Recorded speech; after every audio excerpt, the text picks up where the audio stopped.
I'm Karen, 27 years old. My husband, Steven, is the same age, and we got married just last year. Both of us work full-time. I'm a nurse, and Steven works in pharmaceutical sales.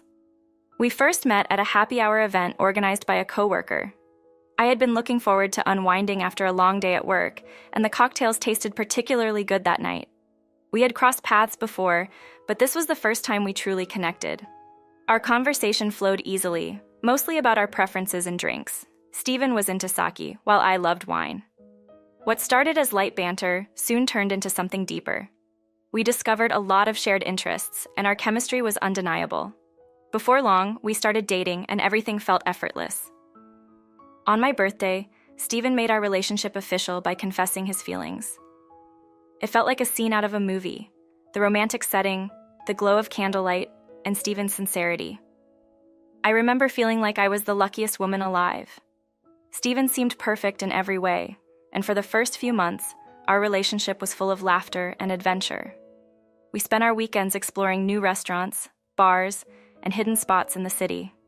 It became our thing, discovering the best places for drinks. Even though Steven preferred sake and I leaned towards wine, it was fun teaching each other about our favorite flavors. As time went on, we started talking about the future, and I began imagining our life together. Marriage seemed like the natural next step. It was during one of these conversations that Steven opened up about his family. I knew he was close with his mom, but I didn't know the full story. Steven's parents had divorced when he was very young, and he had never known his father. Raised by a single mom, Steven had never moved out of their family home. At the time, I didn't think much of it. In fact, I saw it as a positive, proof that he valued family. In hindsight, it should have been a warning sign, but love has a way of blinding you to the truth. Steven's mother, whom I'll call Joan, welcomed me with open arms when we first started dating. She would invite me over for dinner frequently and often talked about how much she wanted Steven to settle down. "Karen is like a daughter to me. You need to marry her before someone else does," she would say, and I always felt touched by her words. She seemed so kind and genuinely excited about me joining the family. My own parents liked Steven as well, and everything felt perfect. When Steven proposed, I didn't hesitate to say yes. It felt like a fairy tale. Little did I know, the fairy tale would soon unravel into a nightmare. After the wedding, Steven finally moved out of his mother's house for the first time. We found a cozy apartment just 10 minutes away from her place. It seemed like a practical decision at the time, close enough for Steven to visit his mom regularly, but far enough for us to have our own space. In hindsight, it was a huge mistake. Joan, who had been so sweet to me before the wedding, changed almost immediately after we tied the knot. She started visiting our apartment every single day, unannounced, and often at the most inconvenient times. At first, I tried to be patient. I knew Steven was close with his mom, and I didn't want to come between them. But it quickly became overwhelming. Joan would show up in the middle of the day, or just as I was getting home from work, and it felt like I had no privacy in my own home. One evening, I gently brought it up to Steven. "I appreciate your mom visiting, but it's hard for me to relax when she's here all the time. Could you maybe ask her to come over less often?" I said, hoping he would understand. To my surprise, Steven's reaction was defensive. "Why would I do that? She's family. Mom gets lonely, and she just wants to spend time with us. You should be more understanding," he replied. I was taken aback by his response. I hadn't expected him to side with her so strongly. From that point on, things started to change. Every time I brought up his mother, Steven would get irritated, and we would end up arguing. I learned to keep quiet, but the daily visits continued. Joan began to act as if our apartment was hers. She would let herself in without knocking, rearrange things in the kitchen, and even make comments about my housekeeping. One day, I came home from a long shift at the hospital to find her in my kitchen, cooking without asking. I was shocked. "What are you doing here?" I asked, trying to keep my tone calm. "Your fridge is practically empty. Do you even cook, or are you just feeding my son takeout every day?" she snapped back. Her words stung.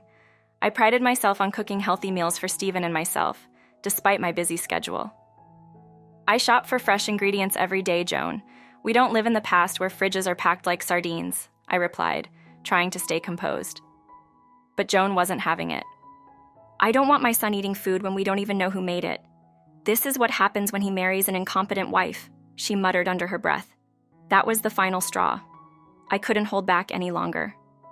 I appreciate your concern, but this is my home, and I would prefer if you didn't let yourself in without asking, I said firmly. Joan's face turned red with anger. I'll tell Stephen about this, she snapped before storming out of the apartment. When Stephen came home that night, I braced myself for the confrontation I knew was coming. Sure enough, he was furious. Mom called me crying. How could you be so rude to her when she was just trying to help? He demanded. I was stunned. Stephen, she can't just barge into our home like that. It's intrusive and disrespectful, I tried to explain, but he wasn't listening. You're overreacting. She's family. Can't you just get along with her? He shot back, his voice rising with frustration. The argument ended with Stephen retreating to the bedroom without eating dinner, leaving me alone in the kitchen, feeling defeated. For the next few days, the tension between us was unbearable. We barely spoke, and I could feel the distance growing between us. Finally, I decided to address it head-on. Stephen, we can't keep living like this. We need to talk, I said one evening. He sighed but agreed to sit down and listen. I get that you're close with your mom, but her constant presence is making me uncomfortable.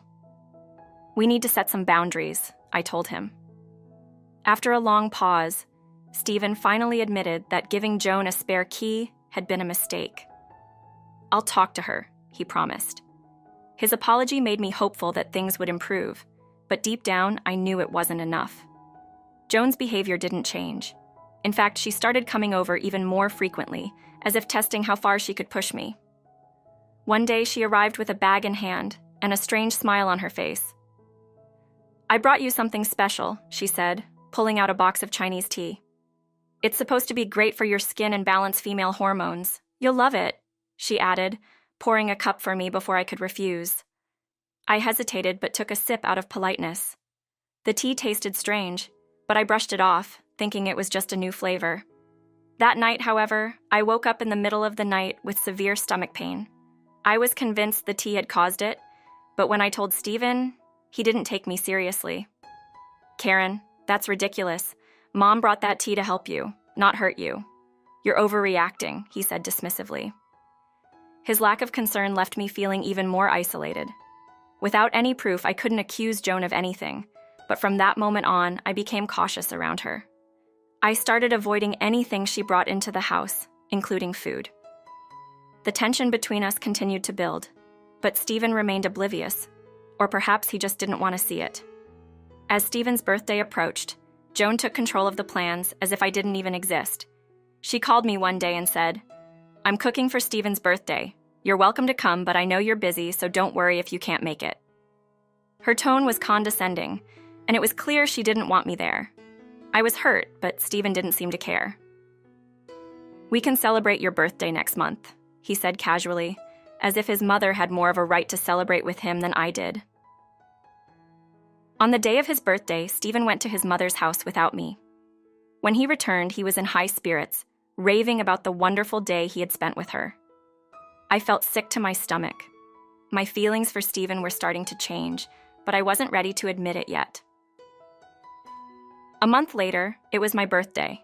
I had assumed we would celebrate at our favorite restaurant, just the two of us, like we had done before. But Stephen had other plans. Mom wants to celebrate with us. She'll be happiest if we all get along, he said, oblivious to how hurt I felt. I tried to explain that I wanted to spend my birthday with just him, but he didn't get it. You're overreacting again. Just come to dinner. It'll be fine, he insisted. I gave in, but the dinner was a disaster. Joan dominated the conversation, and it felt like I was a third wheel at my own birthday celebration. The final blow came when she presented me with a bottle of vintage wine as a gift. It's worth $5,000, she claimed, uncorking the bottle with great fanfare. But the moment she poured it, I knew something was wrong. The wine was cloudy, and the cork was crumbling. Memories of the Chinese tea incident came flooding back. I hesitated, but eventually took a small sip. It tasted awful. What is this? I spat it out immediately. Joan looked offended, but I couldn't hold back. "This wine is spoiled," I said, pouring the rest down the sink. Stephen was furious. "Apologize to Mom," he demanded, but even he couldn't deny that the wine was undrinkable. Joan tried to make excuses, claiming she had no idea the wine had gone bad, but I didn't believe her. My trust in both of them was shattered. That night, after Joan left, I told Stephen I wanted a divorce. He was shocked. "Why? What did I do?" he asked, completely unaware of the damage his mother had done to our marriage. "Ask yourself, Stephen. You've put your mother's needs ahead of mine since day one. I've had enough," I replied. The next few days were a blur. Stephen tried to apologize, promising things would change, but it was too late. I had reached my breaking point. To make matters worse, during one of our arguments, he admitted to having affairs with multiple women. That was the final nail in the coffin. Asterisk, I filed for divorce, and Stephen didn't fight it. He went back to live with his mother, and I moved on with my life. I later found out that his affair had become public, and he had been demoted at work. Unable to cope with the shame, Stephen quit his job and started working part-time. Joan's hoarding tendencies, which I had always suspected, became a problem for their neighbors, and the police had to intervene. I heard that their house is now a mess, filled with junk, and neither of them seems to care. As for me, I'm finally free from the chaos. I've returned to my career, focusing on myself and my future. Breaking up with Stephen made me realize that love really can blind you to the truth. But now I see things clearly. I'm stronger, wiser, and determined to never let anyone take advantage of me again. The lessons I've learned from this experience have shaped me into a better, more confident person. I'm ready to embrace the future, without Stephen and without the toxic influence of his mother.